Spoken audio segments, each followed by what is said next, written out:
Dobar dan i dobrodošli na kanal. Danas pripremamo baklavu sa orasima od gotovih jufki. Bogat kolač za svaku priliku. Baklava kraljica kolača. Baklava što duže stoji, sve je bolja i bolja. Pratite postupak pripreme baklave.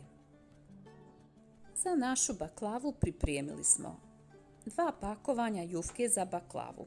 Potrošit ćemo oko 800 g, 1 kg oraha, 1 čaša šećera, 300 g maslaca i 1 čaša ulja. Čaša nam je od 200 ml. Najprije ćemo otopiti maslac sa 1 čašom ulja. U orahe smo dodali 1 čašu šećera, oko 200 g. Dobro promiješamo orahe i šećer da se sve lijepo sjedini. U orahe više ništa ne dodajemo. Dovoljno je šećer da bi orasi bili razabrani i ukusni u baklavi.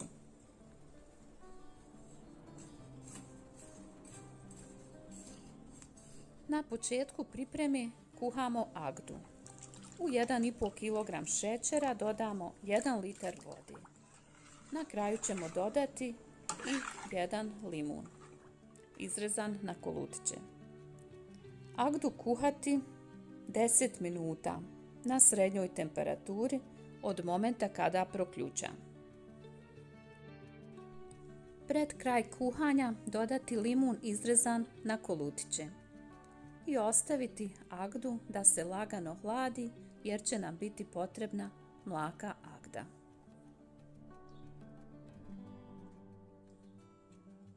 Slijedi slaganje baklave. Pripremili smo veliki pleh iz rerni, veličine 42 x 33 cm, u koji ćemo slagati baklavu. Tepsiju premazati prethodno otopljenim maslacem i uljem. Dobro premazati četkicu.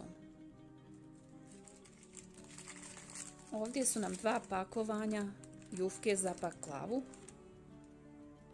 1 kg jufke, ali nećemo sve potrošiti. Pošto koristimo veliku tepsiju, bit će nam potrebne čitave jufke. Nećemo rezati oblik tepsije, to nam je jednostavnije i praktičnije za slaganje.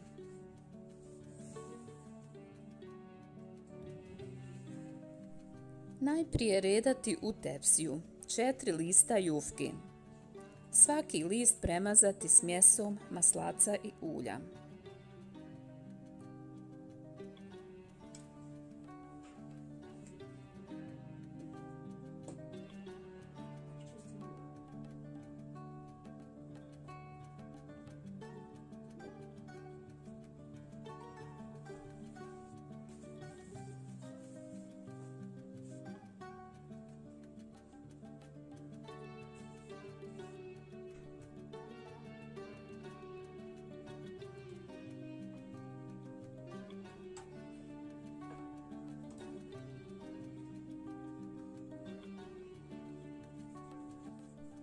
Koristit ćemo četkicu za premazivanje maslaca na krajevima.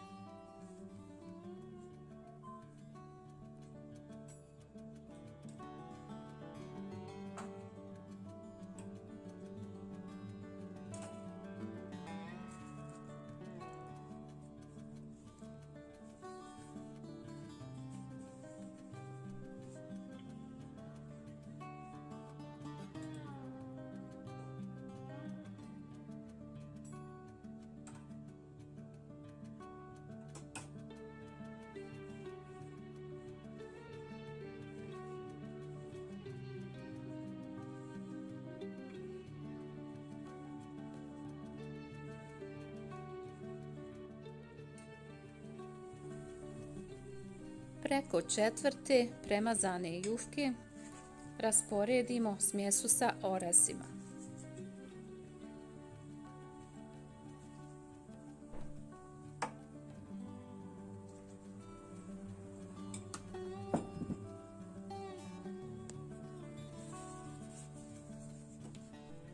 Stavljamo petu jufku koju isto premažemo smjesom maslaca i preko pospijemo smjesom oraha.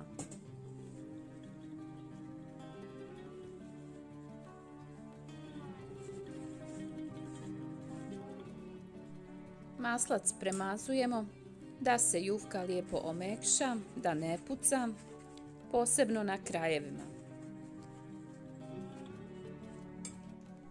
Smjesu oraha također rasporediti na krajeve, da nije sva u sredini.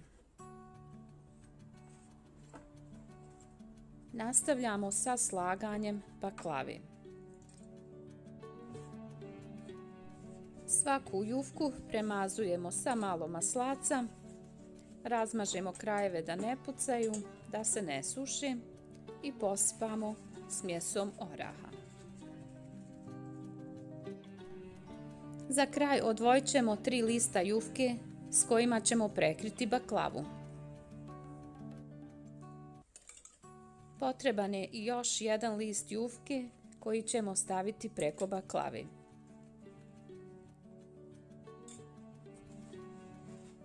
Stavljamo završna 3 lista jufke.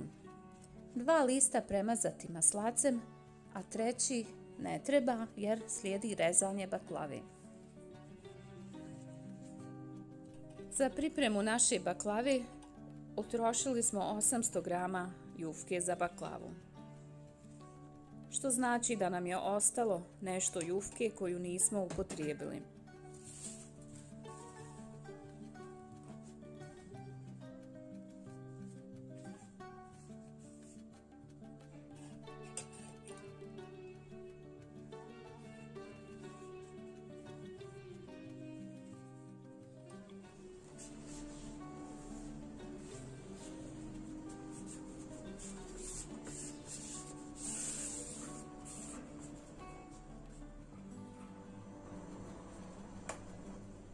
Na kraju baklavu izrezati po želji. Ovaj put ćemo izrezati na manje rombove. Kod rezanja najprije režemo sve pravo.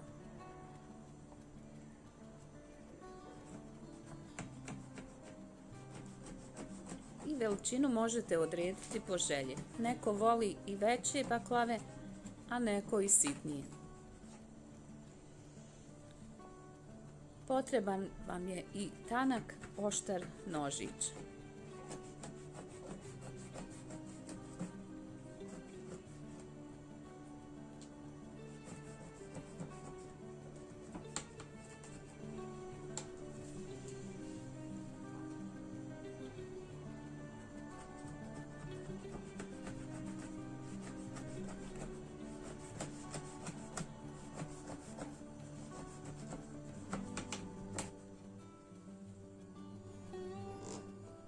Nakon što smo izrezali sve prave linije, sad režemo kose linije. Iz lijevog u desni ugao i paralelno s tom linijom režemo komade baklave.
Izrezanu baklavu premazati smjesom maslaca.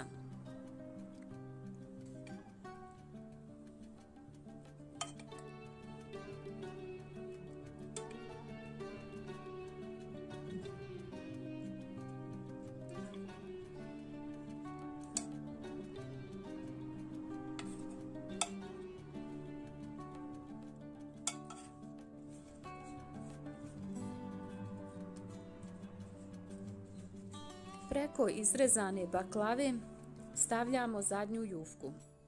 Prekrijemo i baklava je spremna za pečenje. Baklavu pečemo u zagrijanoj rerni 90 minuta.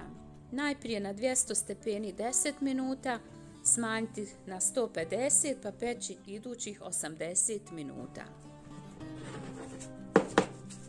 Baklava je pečena, dobila je lijepu zlatnu boju.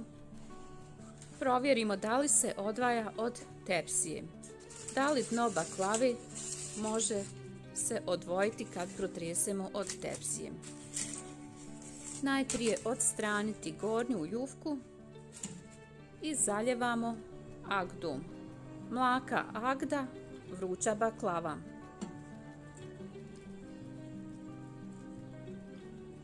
Postepeno zaljevati agdom u 3 navrata. Da upije i ponovo.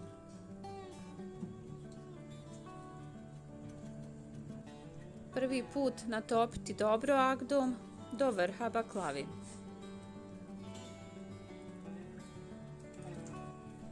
Sačekati da baklava upije agdu, pa ponovo dodati malo agdi.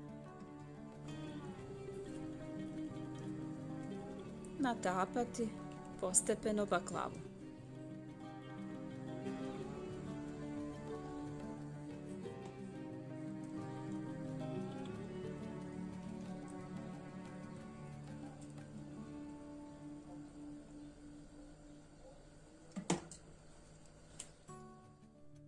Kad se baklava ohladi, prekriti aluminijskom folijom i tako ostaviti preko noći na sobnoj temperaturi. Sljedeći dan spakovati u frižider i čuvati u frižideru. Baklavu možemo dugo sačuvati i sve je bolja i bolja nakon što duže stoji, ako se može sačuvati. To bi bilo sve za danas. Pretplatite se na kanal i pogledajte ostale recepte.